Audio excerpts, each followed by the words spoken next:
விருந்துக்கும் Vim ஒரு கரண்டி போதும். புதிய விம் ஒரு கரண்டியில் சிறப்பான சிக்கனம்.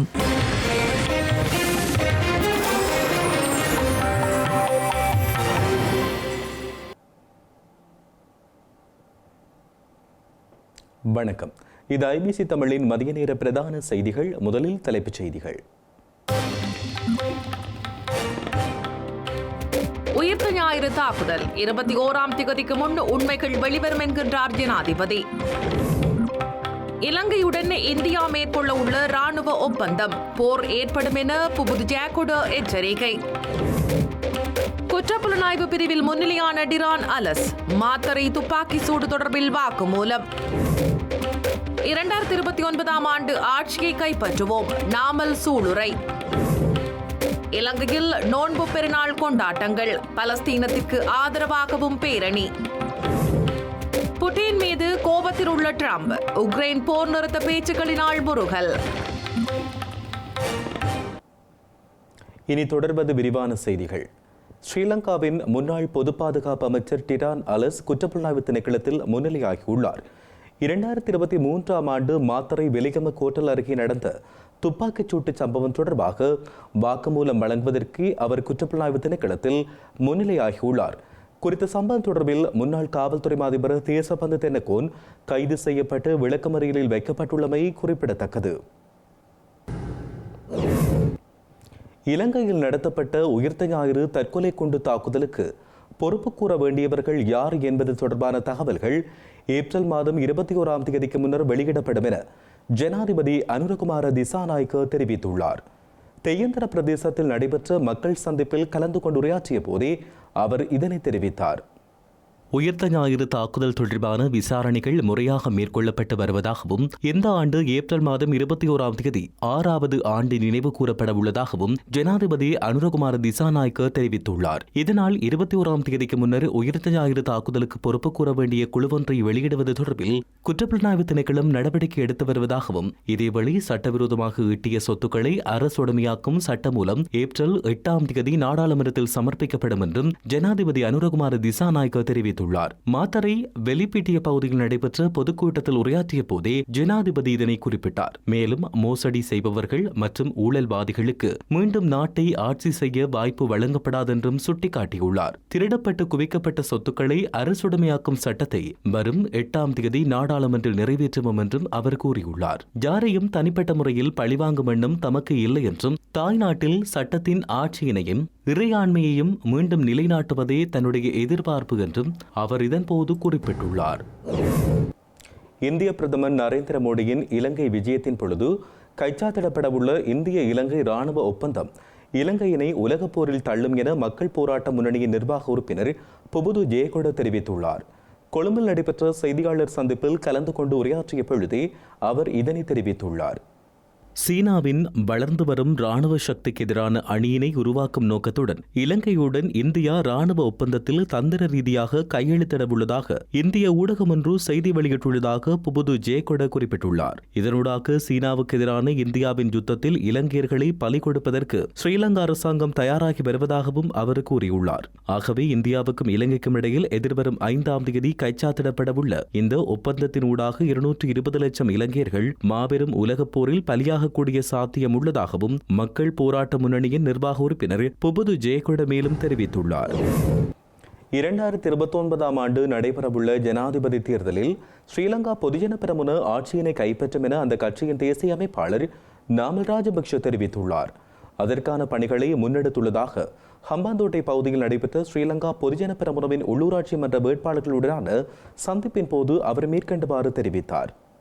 இலங்கையில் நடைபெறவுள்ள உள்ளூராட்சி மன்ற தேர்தலில் அதிக அளவிலான உள்ளூராட்சி மன்ற அதிகார சபைகளை ஸ்ரீலங்கா பொதுஜன பெரமுன கைப்பற்றும் என நாமல் ராஜபக்ஷ தெரிவித்துள்ளார். 2018ஆம் ஆண்டு உள்ளூராட்சி மன்ற அதிகார சபைகளை கைப்பற்றியதைப் போன்று இம்முறையும் அதிகாரத்தை கைப்பற்றுவோம் என அவர் கூறியுள்ளார். தேசிய பொருளாதாரத்தை கைப்பற்ற வேண்டுமாயின் கிராமிய பொருளாதாரத்தை மேம்படுத்த வேண்டும் என்றும், தமது ஆட்சியில் கிராமிய பொருளாதாரத்தை முன்னேற்ற அந்த அபிவிருத்திகளுக்கான விசேட வேலை திட்டங்களை முன்னெடுத்துள்ளதாகவும் கூறியுள்ளார். எனவே கிராமிய மக்கள் கிராமத்தின் அதிகாரத்தை மீண்டும் தமது கட்சிக்கு ஒப்படைப்பார்கள் என்றும் நம்பிக்கை வெளியிட்டுள்ளார். தேசிய பொருளாதாரத்தையும் கிராமிய பொருளாதாரத்தையும் மேம்படுத்துவதற்கு தேசிய மக்கள் சக்தி தேர்தல் காலத்தில் பல வாக்குறுதிகளை வழங்கிய போதிலும் அந்த வாக்குறுதிகள் ஏதும் நிறைவேற்றப்படவில்லை என்றும் அவர் சுட்டிக்காட்டியுள்ளார். இஸ்லாமிய மக்களின் நோன்பு பெருநாளினை முன்னிட்டு இலங்கையின் பல பகுதிகளிலும் நோன்பு பெருநாள் திடல் தொழுகை இடம்பெற்றுள்ளது. நோன்பு பெருநாளான இன்றைய தினம் வவுனியா பட்டாணிச்சூர் பெரிய பள்ளி வாசலில் விசேட தொழுகை இடம்பெற்றது. பெரும் திரளான இஸ்லாமியர்கள் தொழுகையில் கலந்து கொண்டு பெருநாள் வாழ்த்துக்களையும் பரிமாறிக்கொண்டனர். மூதூர் பொது விளையாட்டு மைதானத்தில் இன்று திங்கட்கிழமை காலை நோன்பு பெருநாள் திடல் தொழுகை இடம்பெற்றது. தொழுகை நிறைவடைந்ததும் தங்களுக்குள் கைகுலுக்கி பெருநாள் வாழ்த்துக்களையும் பரிமாறிக்கொண்டனர். கிண்ணியா அஸ்கா ஹல்லூரியில் நோன்பு பெருநாள் தொழுகையினை தொடர்ந்து பலஸ்தீனத்துக்கு ஆதரவு தெரிவித்து பேரணி ஒன்றும் இடம்பெற்றது. இஸ்ரேலுக்கு எதிரான கண்டன பேரணியில் பலஸ்தீனத்துக்கு ஆதரவாக பல கோஷங்களை எழுப்பியதோடு பலஸ்தீன கொடியை ஏந்தியவாறு பலர் இதில் கலந்து கொண்டனர். இதனைத் தொடர்ந்து திருகோணமலை மாவட்ட நாடாளுமன்ற உறுப்பினர் இம்ரான் மக்ரூப் கலந்து கொண்ட பலஸ்தீனத்துக்கு ஆதரவான மற்றொரு நிகழ்வும் கிண்ணியா குறிஞ்சாங்கேணி பிசி மைதானத்தில் இடம்பெற்றது. அத்துடன் திருகோணமலை மாவட்ட முள்ளிப்பொத்தானை ஈச்சநகர் பொது விளையாட்டு மைதானத்தில் நோன்பு பெருநாள் திடல் தொழுகை இடம்பெற்றது. மேலும் அம்பாறை மாவட்டம் மருதமுனை திறந்த வெளியில் இன்று நோன்பு பெருநாள் திடல் தொழுகை இடம்பெற்றது. இதேவேளை அம்பாறை மாவட்டத்தின் நட்பெட்டி முனை, கல்முனை, சம்மாந்துறை, நீந்தபூர், அக்கரைப்பற்று, பொத்துவேல் உள்ளிட்ட முஸ்லிம் மக்கள் செறிந்து வாழ்கின்ற பகுதிகளிலும் பெருநாள் தொழுகைகள் பரவலாக இடம்பெற்றன. மேற்படி பகுதிகளில் இடம்பெற்ற பெருநாள் தொழுகைகளில் பல்லாயிரக்கணக்கான மக்கள் கலந்து கொண்டிருந்தனர். உள்ளூராட்சி மன்ற தேர்தலுக்கான அஞ்சல் மூல வாக்குச்சீட்டுகளை எதிர்வரும் ஏப்ரல் மாதம் 5ஆம் தேதி தேர்தல்கள் ஆணைக்குழுவிடம் ஒப்படைக்க திட்டமிட்டுள்ளதாக அரசு அச்சகமா அதிபர் பிரதீப் புஷ்பகுமார் தெரிவித்துள்ளார். உள்ளூராட்சி மன்ற தேர்தலுக்குரிய அஞ்சல் மூல வாக்குப்பதிவு எதிர்வரும் ஏப்ரல் மாதம் 22, 23 மற்றும் 24 ஆகிய தேதிகளில் நடைபெறவுள்ளது. குறித்த நாட்களில் வாக்களிக்க முடியாத அரச பணியாளர்களுக்காக ஏப்ரல் 28 மற்றும் 29 ஆகிய தேதி மேலதிக நாட்களாக ஒதுக்கப்பட்டுள்ளன. இந்த நிலையில் அஞ்சல் மூல வாக்குச்சீட்டுகளை அச்சிடும் பணிகளுக்கு முன்னுரிமை அளிக்கப்பட்டு நடைபெற்று வருகிறது. அதற்கமைய தேர்தல்கள் தொடர்பான அச்சிடல் பணிகள் நிறைவடையும் வரையில் அரசாங்க அச்சக திணைக்கள பணியாளர்களின் விடுமுறைகளை இடைநிறுத்துவதற்கு உள்ளக சுற்று நிருபம் ஒன்று வெளியிடப்பட்டுள்ளதாகவும் அரச அச்சகமா அதிபர் பிரதீப் புஷ்பகுமார் தெரிவித்தார். அத்துடன் உள்ளூராட்சி மன்ற தேர்தலுக்குரிய அஞ்சல் மூல வாக்குச்சீட்டுகளை எதிர்வரும் ஏப்ரல் 5ஆம் தேதி தேர்தல்கள் ஆணைக்குழுவிடம் ஒப்படைக்க திட்டமிட்டுள்ளதாகவும் அவர் மேலும் குறிப்பிட்டுள்ளார். இலங்கையில் பால்மாவின் விலை அதிகரிப்பினை தொடர்ந்து பால், தேநீர் உட்பட பால் சார்ந்த உணவுப் பொருட்களின் விலை இன்று நள்ளிரவு முதல் அதிகரிக்கப்பட உள்ளது.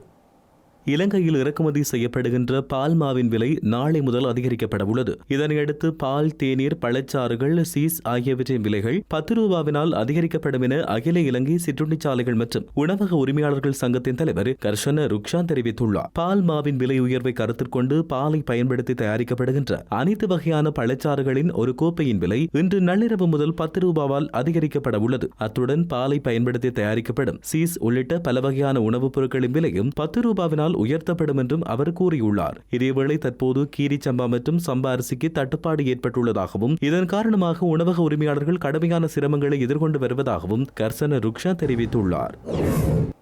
இலங்கையில் மதுபான உற்பத்தி இந்த ஆண்டின் முதல் பாதியில் 22% அதிகரித்துள்ளதாக கூறப்பட்டுள்ளது.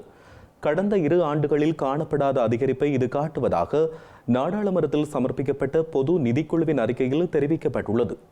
இலங்கையில் மதுபான வரிகள் காரணமாக அரசாங்க வருவாயும் 23% அதிகரித்துள்ளதாக நாடாளுமன்றத்தில் சமர்ப்பிக்கப்பட்ட பொது நிதிக்குழுவின் அறிக்கையில் தெரிவிக்கப்பட்டுள்ளது. எனினும் 2022ஆம் ஆண்டில் 26 மில்லியன் லீட்டராக இருந்த நாட்டின் மதுபான நுகர்வு 2024ஆம் ஆண்டில் 19.31 மில்லியன் லீட்டராக குறைவடைந்துள்ளதாக தெரிவிக்கப்பட்டுள்ளது. மதுபான விலை உயர்வு மற்றும் பொருளாதார நெருக்கடியே இதற்கு காரணம் என கூறப்படுகிறது. மதுவரி அதிகரிப்பால் சட்டவிரோத மதுபான நுகர்வு மேலும் அதிகரிக்கக்கூடும் என்றும் அச்சம் வெளியிடப்பட்டுள்ளது. இதேவேளை ஒவ்வொரு ஆண்டும் 30 முதல் 35 மில்லியன் லிட்டர் மதுபானம் சட்டவிரோதமாக நுகரப்படுவதாகவும் தகவல்கள் வெளியாகியுள்ளன. கட்டுநாயக்க விமான நிலையத்தில் போதைப்பொருள் மற்றும் இறக்குமதி செய்யப்பட்ட சிகரெட்டுகளை வைத்திருந்த குற்றச்சாட்டில் 2 சந்தேக நபர்கள் கைது செய்யப்பட்டுள்ளனர். குறித்த சம்பவம் தொடர்பிலான மேலதிக விசாரணைகளை காவல்துறையினர் ஆரம்பித்துள்ளனர்.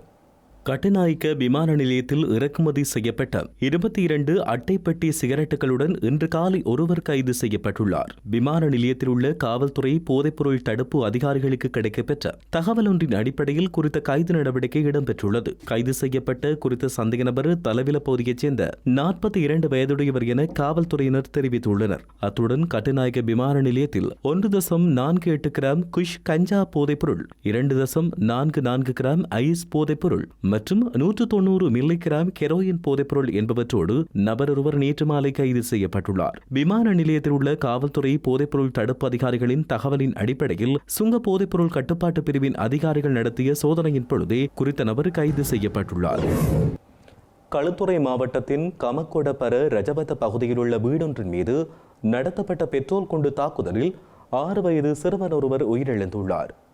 களுத்துறை கமகொடபர ரஜவத்தை பகுதியில் ஒந்துருளியில் சென்று கொண்டிருந்த இருவர் நடத்திய இந்த தாக்குதலில் தொலைக்காட்சி பார்த்துக் கொண்டிருந்த அந்த சிறுவனும் வீட்டில் இருந்த 28 வயதுடைய பெண்ணும் காயமடைந்துள்ளனர். காயமடைந்த இருவரும் களுத்துறை போதனா வைத்தியசாலையில் அனுமதிக்கப்பட்ட நிலையில் சிறுவன் மேலதிக சிகிச்சைக்காக கொழும்பில் உள்ள லேடி ரிச்வே சிறுவர் வைத்தியசாலைக்கு மாற்றப்பட்டு அங்கு சிகிச்சை பெற்று வந்த நிலையில் நேற்று மாலை உயிரிழந்தார். உயிரிழந்த சிறுவனின் தாய் வெளிநாட்டில் இருப்பதாகவும் அதனால் சிறுவன் தந்தை வேலையிலிருந்து திரும்பும் வரை பெட்ரோல் கொண்டு வீச்சு தாக்குதலுக்குள்ளான வீட்டில் இருந்த பெண்ணே சிறுவனை பராமரித்து வந்ததாகவும் தெரிவிக்கப்படுகின்றது. காயமடைந்த பெண் தற்பொழுது களுத்துறை போதனா வைத்தியசாலையில் சிகிச்சை பெற்று வருகின்றார். இந்த தாக்குதல் தொடர்பில் யாரும் கைது செய்யப்படவில்லை என்பதுடன் தாக்குதலுக்குள்ளான நோக்கம் குறித்தும் எந்த தகவலும் வெளியாகவில்லை. மேலும் இந்த சம்பவம் தொடர்பில் களுத்துறை தெற்கு காவல்துறையினர் மேலதிக விசாரணைகளை மேற்கொண்டு வருகின்றனர்.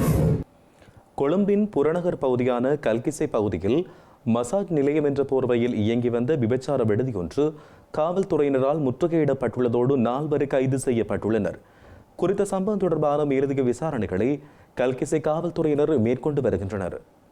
கொழும்பில் புறநகர் பகுதியான கல்கிசை காவல் பிரிவுக்குட்பட்ட எல்விஸ் அவென்யூ வீதி பகுதியில் மசாஜ் நிலையம் என்ற போர்வையில் இயங்கி வந்த விபச்சார விடுதி ஒன்று கல்கிசை காவல்துறையினரால் முற்றுகையிடப்பட்டுள்ளது. இதன் பொழுது 3 பெண்கள் உள்ளிட்ட 4 கல்கிசை காவல்துறையினரால் நேற்று மாலை கைது செய்யப்பட்டனர். கல்கிசை காவல்துறையினருக்கு கிடைக்கப்பட்ட தகவலின் அடிப்படையில் மேற்கொள்ளப்பட்ட சுற்றிவளைப்பின் போதே குறித்த சந்தேக நபர்கள் கைது செய்யப்பட்டுள்ளனர். கைது செய்யப்பட்டவர்களில் பொரளை பிரதேசத்தில் வசிக்கும் விபச்சார விடுதிகளின் உரிமையாளரும் உள்ளடங்குவதாக காவல்துறையினர் தெரிவித்துள்ளனர். வெள்ளவாய, கொழும்பு 4 மற்றும் வெள்ளவத்தை ஆகிய பிரதேசங்களைச் சேர்ந்த 28, 29 மற்றும் 34 வயதுடைய பெண்கள் கைது செய்யப்பட்டுள்ளனர். குறித்த சம்பவம் தொடர்பிலான மேலதிக விசாரணைகளை கல்கிசை காவல்துறையினர் மேற்கொண்டு வருகின்றனர். அதிமுகவின் தலைமையுடன் முரண்பட்டு வரும் முன்னாள் அமைச்சரான செங்கோட்டையன் மீண்டும் டெல்லி செல்லவுள்ளதாக தகவல் வெளியாகியுள்ளது. அடுத்த ஆண்டு நடைபெறவுள்ள சட்டமன்ற தேர்தலில் பாரதிய ஜனதா கட்சியும் அதிமுகவுடன் கூட்டணி அமைக்கும் என எதிர்பார்க்கப்படும் நிலையில் கட்சிக்குள் நீடிக்கும் உட்கட்டி பூசல் தொண்டர்கள் மத்தியில் குழப்பத்தை ஏற்படுத்தியுள்ளது.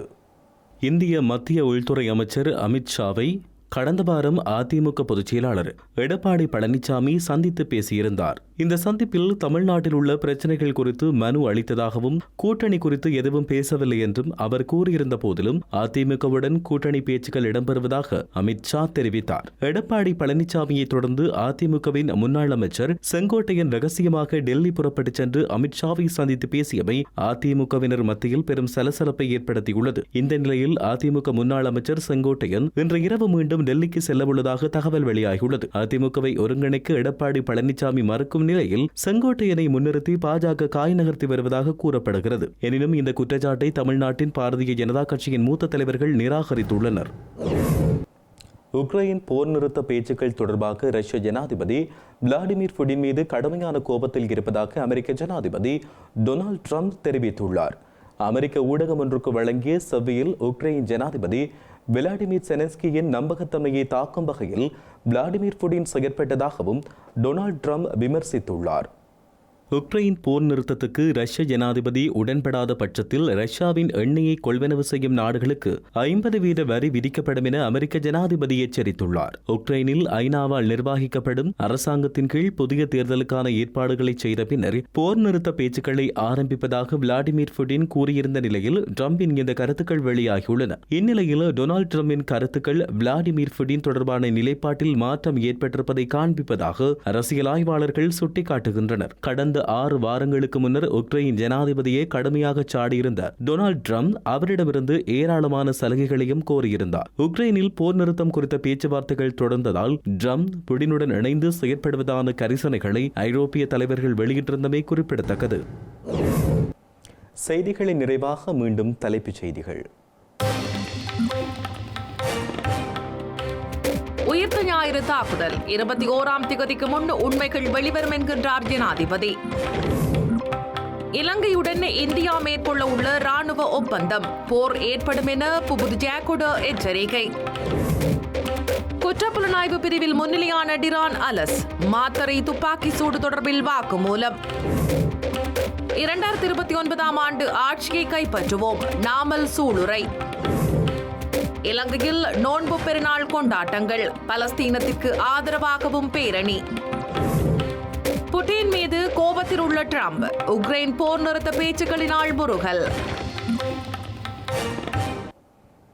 இத்துடன் ஐபிசி தமிழின் மதிய நேர பிரதான செய்திகள் நிறைவடைகின்றன. உடனுக்குடன் நீங்கள் செய்திகளை அறிந்து கொள்ள ibctamil.com என்கின்ற நமது இணையதளத்தை பார்வையிடுங்கள். வணக்கம்.